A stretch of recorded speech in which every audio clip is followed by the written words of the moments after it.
Hey, classmates and professor. So I'll start by introducing myself. My name is Ashley Hampton. This is my second semester here at Lewis and Clark State College.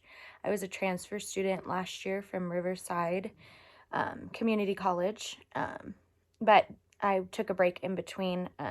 It's been about good 8 years that I had in between college. So it was a new beginning. We moved to Idaho about 5 years ago. We wanted to give our children a better future than what we kind of had growing up out there. I think I speak for both of us when I say we kind of didn't belong out there. So right now I'm studying for my Bachelor of Applied Science and Paralegal Studies. I hope to one day continue on to law school. That was one of my ultimate goals. But even if I work in as a paralegal, I feel like I'm doing something to help. Personal situations that I've gone through have helped me to come to realize that there's more people needed to help in the law community, and help people understand what they're going through, usually at a very vulnerable time in their life. So one time I had an entire series of law books. I was so dedicated being an attorney that I had a whole wall in my old house, that was covered with law books. And when we moved, it was actually one of the saddest days because I had to get rid of all my books. My husband said it was either that or furniture, and yeah, we had to keep the furniture. So I donated them all to the local law library, so at least they're there and they get use. So another big part of my life is that I'm a mom and a wife. I have 6 children. They're from 14 years old to 2 years old, 3 boys and 3 girls. They keep me busy, to say the least. I have fun with it, being a large family. I never thought growing up that I'd have a large family, but when I met my husband, we decided to have a big family. So 3 boys, 3 girls. The girls are really close in age. It goes boy, girl, girl, girl, boy, boy. So we do fun things like the girls for Halloween, they dressed up as the Sanderson sisters, and the boys will do certain activities together. And for Christmas, we actually dressed up as Christmas Vacation, and I have some pictures here to show my family. This is my oldest, Devin. He was Clark. That was me, or not Clark, I'm sorry. He was the oldest son. Me and my husband were Clark and Ellen. My daughter was Aunt Bethany. She thought it was just hilarious. She's my goofball. My baby, he was Cousin Eddie. I have my son and daughter, Paisley and Ryland. They were actually Cousin Eddie's kids. I have my father-in-law. He dressed up as the grandpa who burned the Christmas tree down.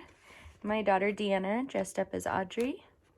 And that was our whole family picture there. So we have fun doing things like that, and make the best out of being a large family. It's everybody seems to get a kick out of the little details that I put together with that. But in between, in my spare time, I craft. I like to sell the things that I craft. I like to give them away to family. I just have fun doing that. The kids like making things. I crochet, I knit. I pass those traits down to my kids. With them going to school, I take advantage of, getting my school done online. My husband's home right now because he's going through some surgeries, and my father-in-law just moved in to help. And it's good having the extra set of hands around so I can get school done. Last semester, as my first semester, I took 21 credits, and I did it, and I made the president's list, and I was super proud of myself, but I didn't dare make that mistake again. So it was pretty challenging. So I'm excited this semester to get started and not have as much on my plate as I did last semester. So my strengths, I'm really detail oriented. I have OCD, so I have rituals, I have perfections that I have to do on certain things. And at times that can be my weakness, but at times I use that to my advantage, like with schedules with the kids and activities with the kids and keeping them busy. It's good for them to have that schedule, and I kind of like it. But Another problem I have is I always try to help everybody with everything. I'm always the first one to say, "Oh, I'll just do it for you." And I act like time doesn't exist. So, there's sometimes where there's only 24 hours in the day and I'm doing things 23 hours out of the day trying to help other people. So I need to really work on that. Um, I just let myself down when I can't help everybody with everything. So that's something I need to do. Um, we live actually in the small town of Whitebird. We're up in the mountain part in Twin Rivers Ranch. We have 26 and a half acres. So we stay a lot at home. The kids do go to school, but they get bused.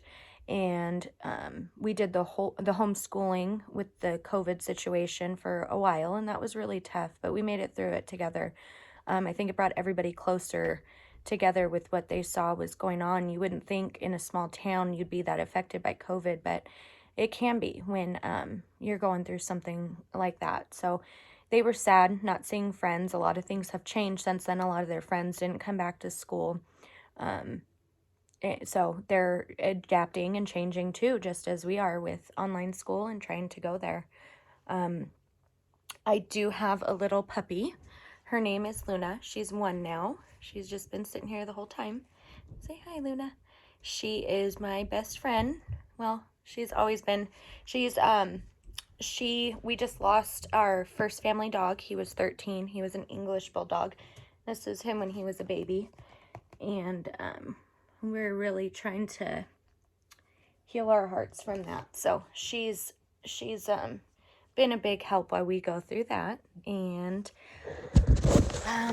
I think, oh, the most embarrassing moment. Okay, now this one, this just happened a few weeks ago too, and I don't think anything could be more embarrassing. Is my daughter had to go get tested for COVID because she was exposed by a friend at school.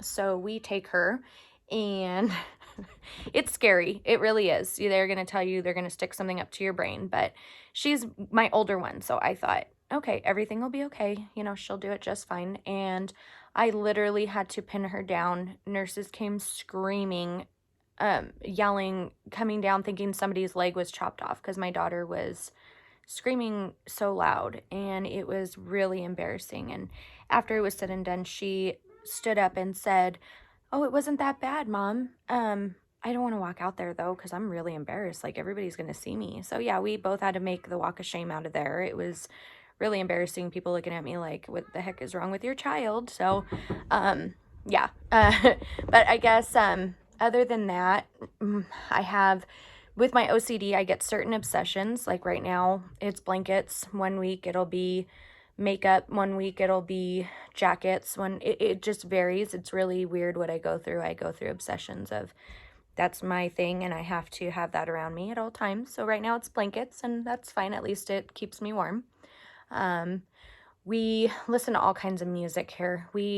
Whatever we feel like that weekend. All the kids have different styles. They don't have any particular genre that we like. We just turn on music, blare it, and that's what we do to clean our house, outside, whatever we need to do. We're listening to music as a family. Of course, they don't listen to rap or anything like that, but I used to enjoy it when I was younger, but now that I've gotten older, everything's changed a lot. So other than that, I bid my farewell. Whoops. And I hope to talk to you guys and get to know you guys, and hope everyone has a successful semester. Thank you.